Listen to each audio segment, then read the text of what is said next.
Test positive ಮಾತ್ರ ಅದು. ಹಾಗಂತ ಕನ್ಫರ್ಮ್ ಆಗಿ ಡೆಂಗ್ಯೂ ಅಂತ ಹೇಳಿ ಬರಲ್ಲ. ಪ್ಲಸ್ ಅವರು ಡಯಾಬಿಟಿಕ್ ಕೂಡ ಇದ್ರು, ಅನ್ಕಂಟ್ರೋಲ್ಡ್. ಅವರು ಡಯಾಬಿಟಿಕ್ ಟ್ರೀಟ್ಮೆಂಟ್ ಸರಿಯಾಗಿ ತಗೊಂಡು ಪ್ರಾಬ್ಲಮ್ ಆಗುತ್ತೆ.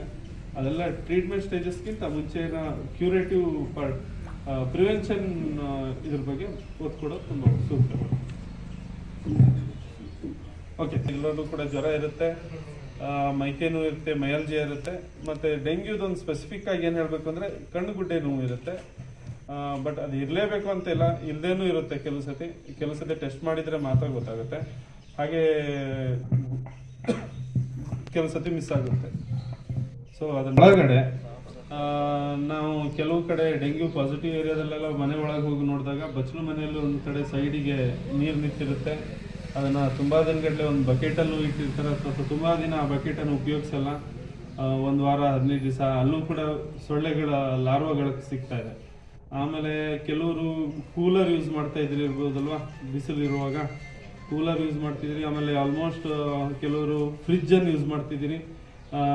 ಈಗಿನ ಹೊಸ ಮಾಡೆಲ್ ಫ್ರಿಜ್ಜಲ್ಲಿ ಅದಿರಲ್ಲ, ಹಳೆಯ ಮಾಡೆಲ್ ಫ್ರಿಜ್ಜಲ್ಲಿ ಕೆಳಗಡೆ ಒಂದು ಟ್ರೇ ಇಟ್ಟಿರ್ತಾರೆ. ಅದರಲ್ಲೂ ವಾಷಿಂಗ್ ಮಿಷಿನಲ್ಲೂ ಕೂಡ ನೀರು ಹಾಗೇ ನಿಂತಿರುತ್ತೆ. ತುಂಬ ದಿನ ಯೂಸ್ ಮಾಡಿಲ್ಲ ಅಂದರೆ ಅಲ್ಲೂ ಕೂಡ ಸೊಳ್ಳೆ ಉತ್ಪತ್ತಿ ಆಗ್ತಾ ಇದೆ. ಅವ್ರ ಮನೆಗಳನ್ನು ಮನೆ ಮತ್ತು ಅಕ್ಕಪಕ್ಕ ಕ್ಲೀನಾಗಿ ಇಟ್ಕೊಳ್ಳಿ, ಯಾವುದೇ ನೀರು ನಿಲ್ಲದೆ ಇರೋ ಹಾಗೆ ನೋಡ್ಕೊಳ್ಳಿ. ಆಮೇಲೆ ಚರಂಡಿಗಳಲ್ಲಿ ಅಂತೂ ನಮ್ಮ ಸರ್ ಇದ್ದಾರೆ, ನೋಡ್ಕೊಂತಾರೆ. ಚರಂಡಿ ಆಮೇಲೆ ಇದ್ರ ನಮ್ಮ ಏರಿಯಾದಲ್ಲಿ ಚರಂಡಿ ಕ್ಲೀನೇ ಇಲ್ಲ. ಮನೆ ಒಳಗಡೆ ಹೊರಗಡೆ ನಾವು ಎಲ್ಲರೂ ಸೇರ್ಬಿಟ್ಟು ಇದನ್ನ ಕಂಟ್ರೋಲ್ ಮಾಡಬೇಕಾಗುತ್ತೆ. ಸೊ ಸಮುದಾಯ ಪೂರ್ತಿ ಭಾಗವಹಿಸಬೇಕಾಗುತ್ತೆ ಈ ಉದ್ದೇಶ.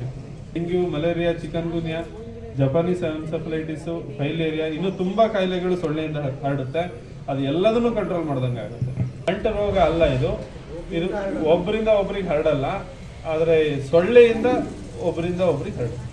ಇವರಲ್ಲಿ ಏನು ಎಲ್ಲದೂ ಕಡಿಮೆ ಆಗುತ್ತೋ, ಪ್ಲೇಟ್ಲೆಟ್ಸ್ ಕಡಿಮೆ ಆಗುತ್ತೆ, ಲೇಟರ್ ಸ್ಟೇಜಸ್ ಅಲ್ಲಿ WBC ಕಡಿಮೆ ಆಗುತ್ತೆ. ಸೊ ಆಮೇಲೆ ಎಲ್ಲ ಮಲ್ಟಿಪಲ್ ಆರ್ಗನಲ್ಲಿ ಫೇಲ್ಯೂರ್ ಆಗುತ್ತೆ. ಸೊ ನಾರ್ಮಲ್ ಬೇರೆ ಎಲ್ಲ ವೈರಲ್ ಫೀವರಲ್ಲಿ ಹೇಗಾಗುತ್ತೋ ಇದರಲ್ಲೂ ಹಾಗೆ ಆಗುತ್ತೆ. ಇದರಲ್ಲೇ ಸ್ಪೆಷಲ್ ಆಗಿ ಏನಾಗಲ್ಲ. ಬಟ್ ಇದು ಹರಡುವಿಕೆ ಈ ಸೀಸನ್ನಲ್ಲಿ ಜಾಸ್ತಿ ಇರುತ್ತೆ. ಆ ಸೀಸನ್ಗೋಸ್ಕರ ನಾವು ಸ್ಪೆಷಲಿ ಇವಾಗ ನೋಡ್ತಾ ಇದ್ದೀರಿ, ವಾತಾವರಣ ಬೇರೆ ಸರಿ ಇಲ್ಲ. ತುಂಬ ಎಲ್ಲರೂ ಮನೆಗಳಲ್ಲೂ ಆ ಮೀನುಗಳನ್ನು ಸಾಕೊಂಡಿದ್ದಾರೆ ಅಥವಾ ಚರಂಡಿಗಳಿಗೆ ಬಿಟ್ಟಿದ್ದಾರೆ. ಅದರಿಂದ ಸೊಳ್ಳೆ ಮರಿಗಳನ್ನು ಆ ಮೀನುಗಳು ತಿನ್ನುತ್ತೆ. ಇಷ್ಟೇ ಚಿಕ್ಕ ಮೀನುಗಳಿರುತ್ತೆ. ಅದನ್ನು ನೀವು ಎಲ್ಲಾದರೂ ಟ್ಯಾಂಕ್ ಮಾಡಿ ಸಾಕ್ಬಿಟ್ಟು ಮತ್ತೆ ಅಲ್ಲಿ ಆ ಚರಂಡಿಗಳಿಗೆ ಬಿಡಲಿಕ್ಕೆ ಅಥವಾ ನಿತ್ಯ ನೀರು ಯಾವ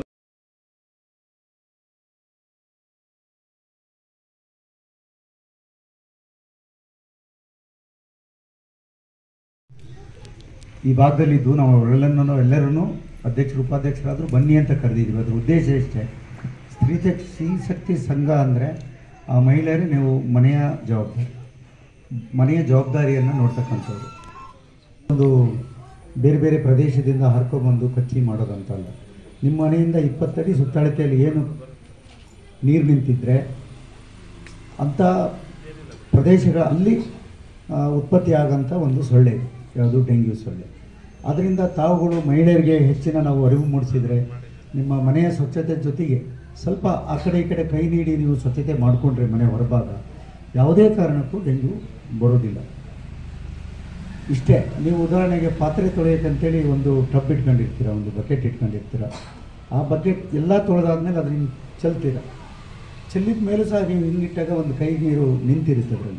ಅದರಲ್ಲಿ ಒಂದು ಸಾವಿರಾರು ಡೆಂಗ್ಯೂ ಸೊಳ್ಳೆಗಳು ಉತ್ಪತ್ತಿ ಆಗುತ್ತೆ 3 ದಿವಸಕ್ಕಿಂತ ಜಾಸ್ತಿ ಆಗುತ್ತೆ.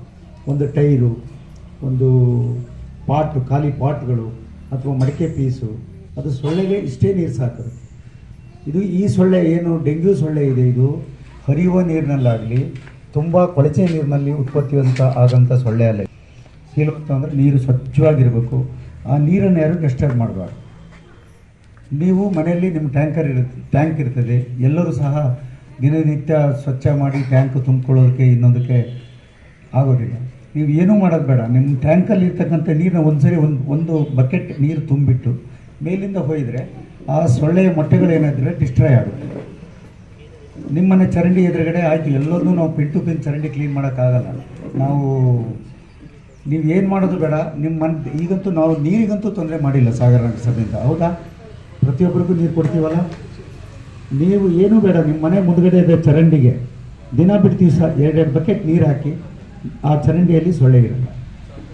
ಅದು ಬೆಳಗ್ಗೆ ಟೈಮ್, ನೀವು 9 ಗಂಟೆ ಮೇಲಲ್ಲ, ಬೆಳಗ್ಗೆ 6ರಿಂದ 7:30 ಅಷ್ಟೊತ್ತಿಗೆ ನಿಮ್ಮ ಮನೆ ಮುಂದ್ಗಡೆ ಇರ್ತಕ್ಕಂಥ ಚರಂಡಿಗೆ 2 ಬಕೆಟ್ ನೀರು ಹಾಕ್ತೀವಿ. ಅದು ನಾನು ಹೇಳಿದ್ನೆಲ್ಲ ಹರಿಬೇಕು ಅಂತಿಲ್ಲ, ಅದು ಕಲಕಿದ್ರೆ ಸಾಕು, ಅಲ್ಲಾಡಬೇಕು, ಡೈಲ್ಯೂಷನ್ ಅಂತ ಹೇಳ್ತೀವಿ ನಾವು. ಆ ಡೈಲ್ಯೂಷನ್ ಆದ ತಕ್ಷಣ ಅದು ಮೊಟ್ಟೆಗಳು ಒಡೆದೋಗ್ಬಿಡುತ್ತೆ. ಅದು ತುಂಬ ಸೂಕ್ಷ್ಮವಾದ ಜೀವಿ ಅದು. ಆ ಥರದನ್ನು ಮಾಡ್ಕೊಳ್ಳಿ. ಮತ್ತು ಇದೆ ನಮ್ಮ ಸಾಂಪ್ರದಾಯಿಕ ಭಾರತ ದೇಶದ ನಮ್ಮ ಸಾಂಪ್ರದಾಯಿಕ ಮನೆ ಮದ್ದಿಗೆ ವಿಶ್ವದ ಮನ್ನಡೆಗಿದೆ.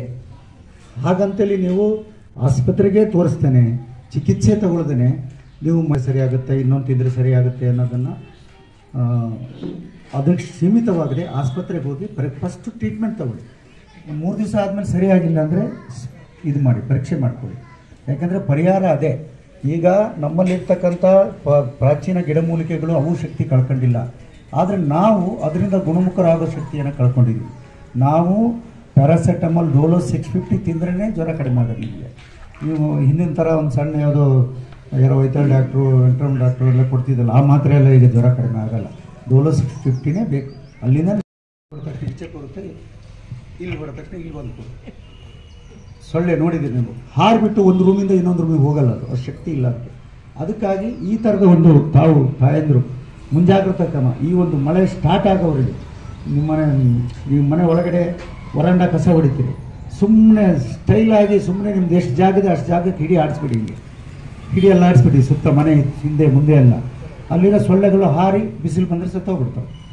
ಗೊತ್ತಾಯ್ತಲ್ಲ? ಅಂದರೆ ನಮಗೂ ಗೊತ್ತು, ನಿಮಗೂ ಗೊತ್ತು, ಯಾವ ಈ ಭೂಮಿ ಮೇಲೆ ನಮ್ಮ ಮನೆಯಲ್ಲಾಗಲಿ ಭೂಮಿ ಮೇಲೆ ಆಗಲಿ ಯಾವ ಜಾಗವನ್ನು ಯಾವ ವಸ್ತುವನ್ನು ನಾವು ನಿರ್ಲಕ್ಷ್ಯ ಮಾಡ್ತೀವಿ ಅಲ್ಲೇ ನೆಗೆಟಿವ್ ಎನರ್ಜಿ, ರೋಗಗಳು, ಸೊಳ್ಳೆಗಳು ಉತ್ಪತ್ತಿ ಆಗ್ತವೆ. ಇದು ಒಂದು ಅಂತಿಮ ತಾತ್ಪರ್ಯ. ನಮಗೆ ಅಷ್ಟು ಮಾನವ ಸಂಪನ್ಮೂಲ ಆಗಲಿ ಲೇಬರ್ ಆಗಲಿ ಇನ್ನೊಂದು ನಮಗೆ ಕೊಡೋದಿಲ್ಲ. ನಾವು ಬೇರೆ ಬೇರೆ ರೀತಿ ನಾನೇನು ಯೋಚನೆ ಮಾಡಿದ್ದೆ ಸರ್, ಒಂದಷ್ಟು ಬ್ಲೀಚಿಂಗ್ ಪೌಡ್ರು ಅಥವಾ ನಮ್ಮ ಇನ್ನು ಡೊಮೆಸ್ಟಿಕ್ ಹೇಳ್ತೀನಿ ನೀವು. ಅದೇ ಟೈಮ್ನಲ್ಲಿ ಜನರು ಅವ್ರ ಮನೆ ಸುತ್ತ ಹಾಕಬೇಕಂತ ಯೋಚನೆ ಮಾಡಿದೆ.